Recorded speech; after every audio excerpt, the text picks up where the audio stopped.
Okay, so we've got a pretty fascinating set of sources to dive into Yeah, today. it looks like it. We're looking at Sucesos de las Islas Filipinas by Yeah. Dr. Antonio de Morga, published way back in 1609 in Mexico. Wow. 1609. And alongside that, we have Jose Rizal's annotations from 1890 and a prologue by Professor Blumentritt. So we've got a Spanish perspective, a Filipino perspective, and then also a European perspective from a scholar who's not directly involved. Right, exactly. And all of this focuses on the early Spanish colonial period in the Philippines, which honestly is an era that I think a lot of people could use a better grasp of. For sure. I think this is going to be your shortcut to understanding the key events and the different perspectives on this really pivotal time in Philippine history. Sounds like a plan. So let's jump right in with Professor Blumentritt's prologue. Okay. One of the things that struck me right away is that he addresses the Filipinos directly. Oh, interesting. He expresses empathy for the suffering that they experienced, and he hopes that looking back at this history will help, prevent similar errors in the future. Yeah. That's a powerful way to start. It really sets the tone for what he's about to say. Definitely. What's interesting to me as a historian is that Blumentritt, being a European historian himself, he points out that Morga's observations about European conquerors weren't necessarily new. Like this idea that conquering can kind of corrupt the conquerors. Right. He even mentions German scholars having discussed similar things. So this suggests that there was already kind of a broader awareness in Europe about the complexities of colonization and its impacts. Okay, so it wasn't like a completely groundbreaking perspective. Right. But then Blumentritt makes this really crucial point. Okay. He says that Morga's work still has lasting value because it offers these unique perspectives that European scholars might have missed. Okay, I see. And he attributes that to their deeply ingrained racial and national viewpoints. So because Morga was actually in the Philippines living as a colonizer, he saw things that people in Europe maybe just couldn't grasp. Exactly. And that's a really important takeaway, I think, for anyone looking at this history. Yeah, for sure. It makes you question how different perspectives shape our understanding of the past, right? Absolutely. And Blumentritt doesn't shy away from the politics of his own time either. Okay. Remember, she's writing this in the late 19th century. Right. And he makes this pretty bold prediction. Oh, really? He says that the current Spanish policy in the Philippines was inevitably going to lead to separatist ideas. Wow. And looking back, it's a pretty striking statement. It really is. And it kind of shows his understanding of how Filipino national identity was evolving at that time. Right. He goes on to analyze all the different groups within the Spanish presence in the Philippines. Okay. So you have the friars, and you have some officials who are really focused on exploitation and personal enrichment. Right. And then you have others who might have been more idealistic, but they still saw assimilation as something that was way off in the future. And he understood the tension between these different groups. He really highlights how self-serving some of the colonizers were. Yeah. It's pretty cutting when he says that for them, Filipinos for Spain really just meant personal gain. Yeah, and he notes that they were really afraid of scrutiny, both from people in the Philippines and back in Spain. Makes you think about what they were trying to hide. Exactly. But Blumentritt isn't letting the more idealistic colonizers off the hook either. Right. He recognizes that they were hesitant about pushing for assimilation right away, but he warns that if Spain doesn't align itself with Filipino aspirations, then independence will become inevitable. So it's a clear warning based on his understanding of history. Definitely. And then he wraps up his prologue by thanking Rizal for bringing Morga's work to light. Yeah. It seems like he really saw the value in making this historical account accessible to Filipinos. So let's shift gears now and talk about Morga himself and why he wrote this book. Okay. From the outset, he states that his intention is to give everyone their due. Okay.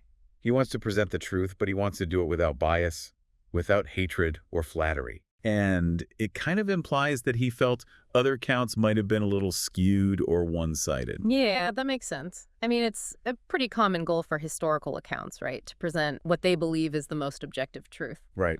And Morga, being a high-ranking official, he probably felt that he had access to really good information and that it was his duty to share what he saw as an authoritative perspective. Right. Especially since these were the early years of colonization.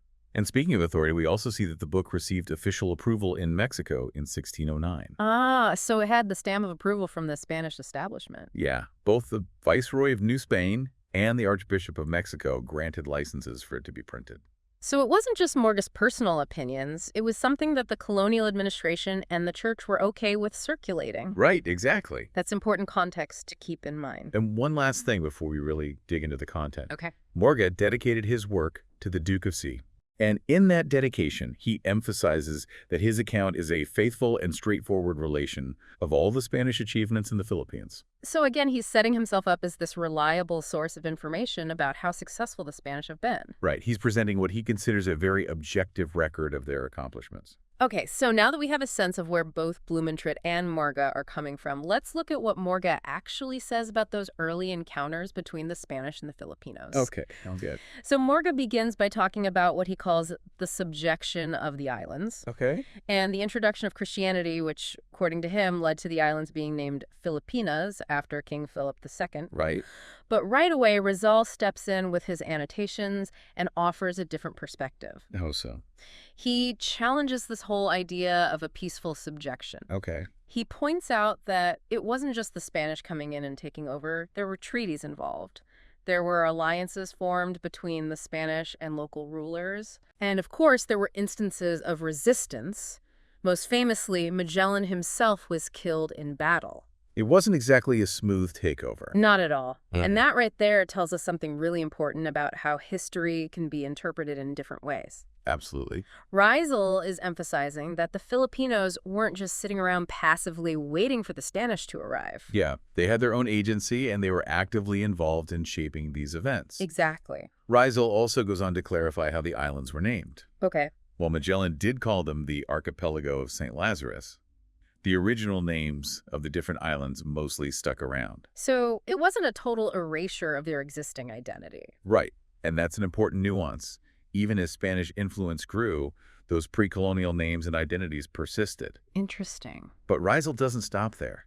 He takes issue with Morga's claim that the islands were easy to conquer. Oh, really? He points to later pirate attacks and how vulnerable the native populations were once they'd been disarmed. He says that this weakness led to a lot of uprisings against Spanish rule. So he's directly challenging the narrative of Spanish dominance. Exactly. He's highlighting the continued resistance and the consequences of those policies that left the local people so vulnerable. Yeah, it suggests that Spanish control was never really absolute. Not at all. And Rizal goes even further. He asserts that the Philippines had a morally advanced civilization at that time. Wow, that's a pretty strong statement. It is. And it's clearly meant to counter any implication that the Spanish were somehow superior. You have to remember Rizal was writing during a time of growing Filipino nationalism. Right. So by emphasizing the moral and cultural achievements of pre-colonial Filipino society, he's pushing back against that colonial narrative that said the Filipinos were uncivilized and needed Spanish guidance. Yeah, he's asserting their worth and their capacity for self-governance. Exactly. Morga mentions that Magellan initially claimed the islands fell within the Spanish demarcation line according to the Pope. Oh, right. The whole dividing the world between Spain and Portugal. Yeah, but Rizal points out that Magellan was actually wrong about that. Oh, really? However, that mistake ended up preventing the Portuguese from claiming the Philippines. So a geographical error had huge historical consequences. It's a fascinating example of how unintended consequences can shape the course of history. It is. Morga then recounts Magellan's death in Macan. Okay. He's drawing on Pigafetta's account for this. Right. And he mentions that the Christian king of Zubu could have helped Magellan, but Magellan had ordered him to stay in his boat. Okay. But despite that, the king mourned Magellan's death. That's interesting. It suggests that there was some level of respect or even a personal connection there. Yeah, even amidst the conflict. So it wasn't just pure animosity between them. Okay, moving on to Legazpi's expedition and the establishment of Manila. All right. Morga gives credit to Father Urdaneta for figuring out the return route to New Spain, which was absolutely crucial for the colony to survive. Right. That trade route became essential for the Philippines. Yeah, the Manila-Acapulco galleon trade. It linked the Philippines to... Describes Legazpi's arrival. He talks about the early interactions, some of which were peaceful initially. Okay. Legazpi eventually moved to Panay, and from there, he sent Goiti and Salcedo to Luzon. Okay. They were guided by a native named Maug. Got it. And here, Rizal makes a little correction. Oh. He points out that Legazpi wasn't actually the first to use the name Filipinas. Really? It was already in use during Villalobos' expedition. Interesting. It might seem like a small detail, but it shows you how meticulous Riesel was in his research, He was really committed to getting the history right. even if it meant correcting a small error. Exactly. When Goiti and Salcedo reached Manila, they ran into resistance from Raja Solomon, Okay. and Rizal gives us more information about these rulers. All right. He also points out that Morga seemed to be combining Legazpi's initial arrival, which was more peaceful, with the later attack that was led by Goiti and Salcedo. So he's conflating two different events. Right, and that distinction is important because it could make it seem like the conquest was easier than it actually was. Yeah, Riesel is making sure we see the full picture. He wants to highlight the resistance that the Spanish faced. Definitely. He's emphasizing the agency of the local rulers who were defending their territories. Makes sense. Despite the resistance, the Spanish managed to establish themselves in Manila, and they started collecting taxes right away, Oh, wow. including a 3% tax on Chinese goods. So they wasted no time in extracting resources. Nope.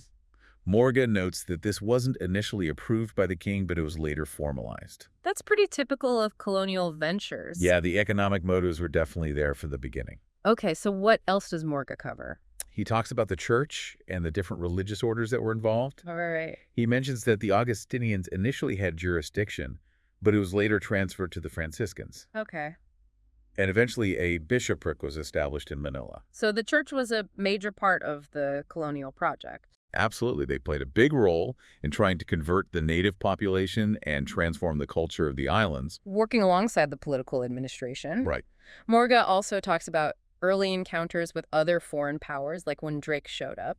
Yeah, and the attempts to disrupt what the Spanish were doing. That foreshadows the competition that would come later. Right.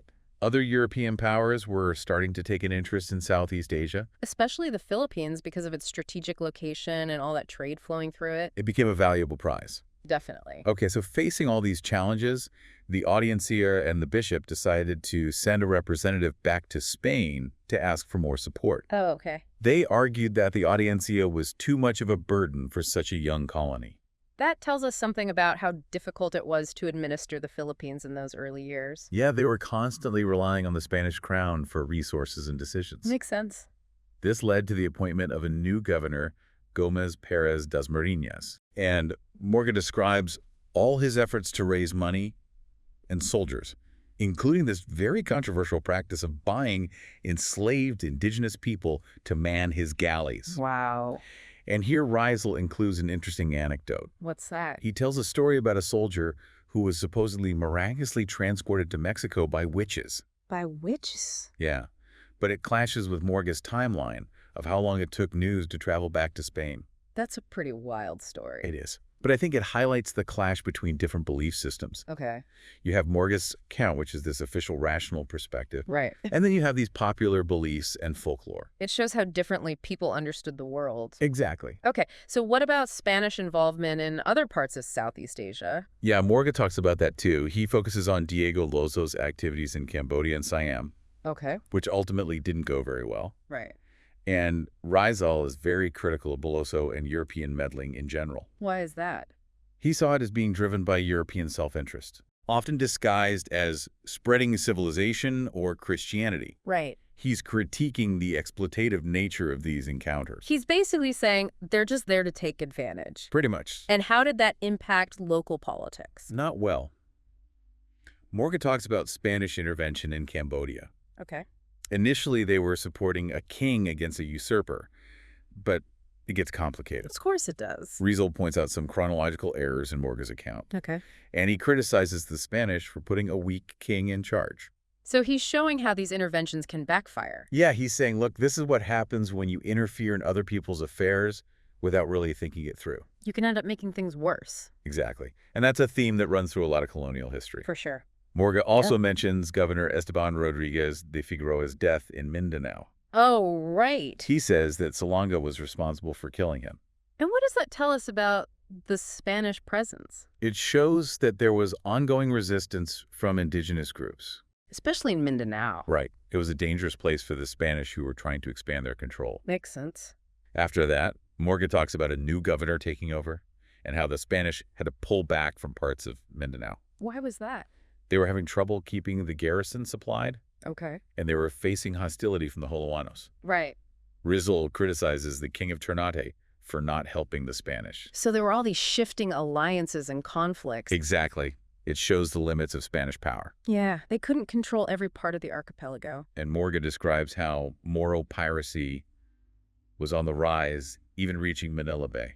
Wow, so they weren't even safe in their own stronghold. Not really. Yeah. And Rizal emphasizes the human cost of all this. Okay. He estimates a huge number of people were killed because the government couldn't protect the population after they'd been disarmed. It's a tragic consequence of colonial policies. Definitely. It left people vulnerable. So what about relations with Japan? Morga talks about that too. He discusses what the Jesuits were doing there. Okay. And he mentions Taiko-sama and how he was hostile towards the Spanish. Why was that? Well, Morga says he was influenced by a Japanese man named Ferranda Quaimon who had bad things to say about the Spanish. Okay. And Taiko-sama even started preparing for an invasion. Oh, wow. But luckily he died before it could happen. That was a close one. It was. The governor in Manila at the time was very careful not to provoke a war. Makes sense. But he was secretly preparing defenses just in case. It shows how they had to balance diplomacy with the need to protect themselves. Right. So what happened after Taiko-sama died? His successor, Gaifu, took over, and he promised to maintain good relations. Okay. He also said he would crack down on Japanese piracy. Did he keep his word? Well, Rizal notes a contradictory incident. What happened? Some Japanese individuals seized goods that were meant for a church. So it seems like there was still some tension there. Yeah, it shows how difficult it was to manage these international relations. Things weren't always straightforward. Not at all. Morga also describes a couple of naval battles. Okay. One against a Chinese pirate near Mariveles, Okay. and another one was Leonardo's expedition against the Jolowanos. And how did those go? They had mixed results. Okay. Rizal actually points out some discrepancies in Morga's accounts of these battles. Oh, interesting. It reminds us that we should always read historical sources critically. Even ones written by officials. Exactly. We should always be aware of potential biases or things that might have been left out. Good point. Morga talks about how the Spanish sent help to the Portuguese in the Moluccas. Okay. They were fighting the Dutch. Right. And Rizal criticizes this move. Why is that? He says that they should have focused on the piracy problems in the Philippines instead of getting involved in a conflict so far away. He's prioritizing the needs of the Philippines over these imperial ambitions. Yeah, he's saying take care of your own backyard first. It makes sense. Morga also mentions a visit by some Chinese mandarins who came to Manila. Okay. They were investigating the deaths of some Chinese traders. So it was a diplomatic mission. Exactly. And it shows how important that relationship with China was for the Spanish. Right. They needed to maintain good trade relations. Morga then briefly mentions a couple of other things. Okay. Spanish involvement in Champa Okay. and the installation of a new king in Cambodia who wanted to be friends with the Spanish. So they were busy meddling in a lot of different places. They were, and it shows you how ambitious they were. And how complicated things could get. Yeah, these interventions often had unintended consequences. For sure. Lastly, Morga describes the voyages back to New Spain. Okay. He talks about all the dangers and difficulties of traveling by sea at that time. It reminds us how challenging it was to maintain communication and trade across such vast distances. Yeah, the world was a much bigger place back then. Definitely. Okay, so now we're going to get into one of the most interesting parts of Morga's book. What's that? His descriptions of the daily life and customs of the native Filipinos. Oh, fascinating. This is where we really get a glimpse into what their lives were like before and during the early years of Spanish colonization. Exactly. And it's important to remember that we're seeing all of this through Morga's eyes. Right. He's a Spanish official, so his perspective is going to be shaped by his own background and biases. And that's where Rizal's annotations are really helpful. Okay. He provides extra context and sometimes challenges Morga's interpretations. So he's offering a counter-narrative. He is. So what kind of things does Morga describe? He talks about the different groups in Luzon and the other islands. Okay. He mentions their skills as seafarers, their trading practices, and their social structures. He's painting a picture of their way of life. He is. And how does he compare different groups? He points out differences between the Tagalogs and the Visayans, for example, Okay. in their clothing, their customs, things like that. Interesting. And Rizal adds even more details from other sources like Colin. So we're getting a richer understanding of the diversity that existed within the Philippines. Exactly. Before the Spanish came and unified everything under their rule. Right. What else does Morga say about their customs? He talks about their cleanliness, their grooming habits, marriage customs, social norms. Okay. Riesel even includes a detail from Chirino about a pre-colonial belief that women needed an aficionado to help them in the afterlife. An aficionado. Yeah, it's a fascinating glimpse into their spiritual beliefs. It is. It shows that they had this whole complex system of beliefs and rituals that existed long before the Spanish arrived. Okay, so what about food? What did they eat?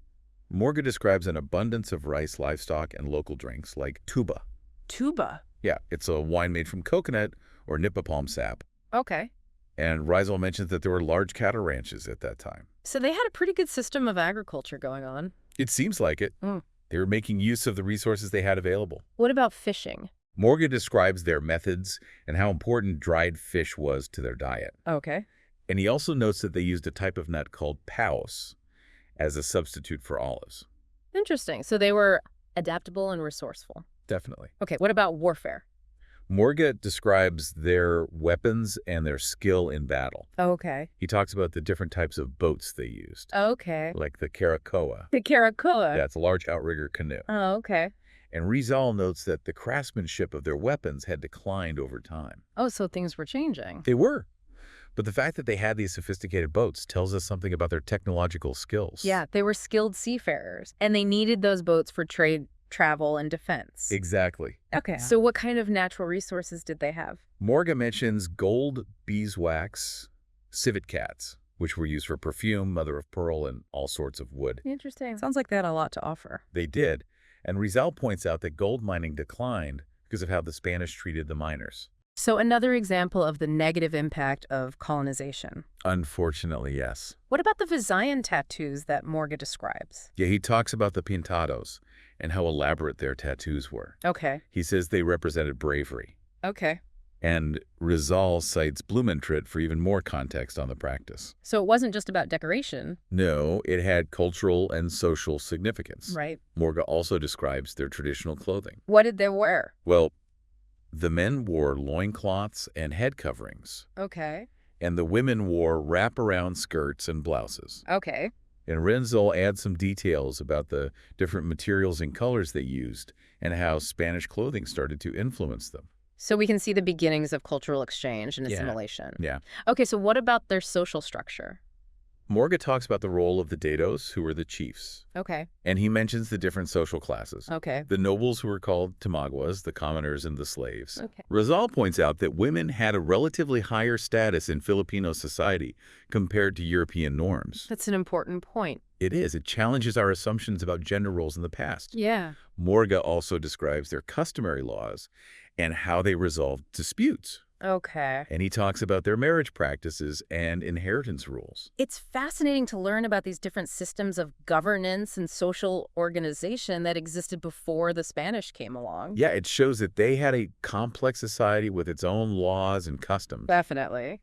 And finally, Morga touches on their beliefs and religious practices. Okay. He mentions their deities, their rituals. Okay. And Riesel offers some commentary on the term Befala. Ethala. It's a term that's often translated as God, Okay. but Riesel explores the different interpretations of that term. So we're getting a glimpse into their spiritual worldview. We are. It's a reminder that they had a rich and complex culture long before the arrival of the Spanish. Okay, so now let's shift our focus to Morga's account of the Spanish presence and how they administered the Philippines. Okay. So where does he start? With Legazpi's founding of Manila, Okay. he describes the layout of the city. All right. The main plaza, the church, the houses. Manila quickly became the center of Spanish power in the Philippines. It did. It was the political, economic, and cultural hub of the colony. Right. Morga also mentions other Spanish settlements, Okay. like Segovia and Nueva Cáceres, Right. which Riesel tells us is actually Naga. Okay. And he talks about all the religious institutions that were established. Okay. Monasteries, nunneries, colleges. Right. The church was expanding its footprint. Definitely. Yeah. And Riesel helpfully provides us with the founding dates and other details about these institutions. So we can track how rapidly Spanish influence was growing. Exactly. What about trade? Morga says that Manila was the center of trade, connecting the Philippines with China, Japan, India, and other islands. So it was this bustling international port. It was. Okay, and what about the efforts to convert the native population to Christianity? Yeah, Morga talks about the different religious orders and how they went about trying to convert people. Okay. But Rizal points out some inaccuracies in his account. Like what? Well, for example, Morga's timeline for when certain orders arrived is off. Okay. And Rizal also mentions that some orders prioritize missions outside of the Philippines. Oh, interesting. So they weren't always fully committed to converting Filipinos. Right. What about the Inquisition? Morga mentions that the Holy Office of the Inquisition was established in Manila, Okay. and it was under the jurisdiction of Mexico. So they were bringing the full force of the Catholic Church to the Philippines. They were. Hmm. And Rizal provides details about some of the cases that were tried by the Inquisition. It's a reminder of the power they had to control people's beliefs. Definitely. So what about the secular administration? How did the Spanish govern the Philippines? Morga describes how they ruled from Manila. They appointed officials called alcaldes mayores and corregidors. Okay. They collected taxes, and they relied on native leaders to help them with that. So they incorporated the existing power structures to some extent. To some extent. Hmm. But Rizal is very clear that conditions for the native population worsened under Spanish rule. Right. Morga talks about the system of forced labor that was imposed. Oh, wow. And Rizal includes a really powerful quote from a letter by King Philip II. Really? The king himself details the abuses that were happening and how the native population was suffering. So even the king acknowledged the problems. He did. But it's not clear how much was actually done to address those problems. And that's often the case with colonial regimes. Yeah, the focus was on extracting wealth and maintaining control. Not necessarily on the well-being of the people. Right. So what about the economy of the colony? How did that work? Morga talks about the trade with China, Japan, and New Spain. Right, the galleon trade. Yeah. And Rizal gives us some updated economic figures and some commentary on how the economy was changing. So they were really plugged into the global trade network. They were. But the galleon trade often prioritized trade with the Americas over developing the local economy. So it wasn't necessarily beneficial for everyone in the Philippines. Right. Okay, what about the military? How did the Spanish maintain control? They had garrisons in Manila and other strategic locations, Okay. and their armed forces were made up of Spanish soldiers and native auxiliaries. So they relied on a mix of manpower. They did. Morga mentions the presence of Chinese and Japanese communities in Manila. Yeah, it was a very diverse city. It was, but different groups were treated differently.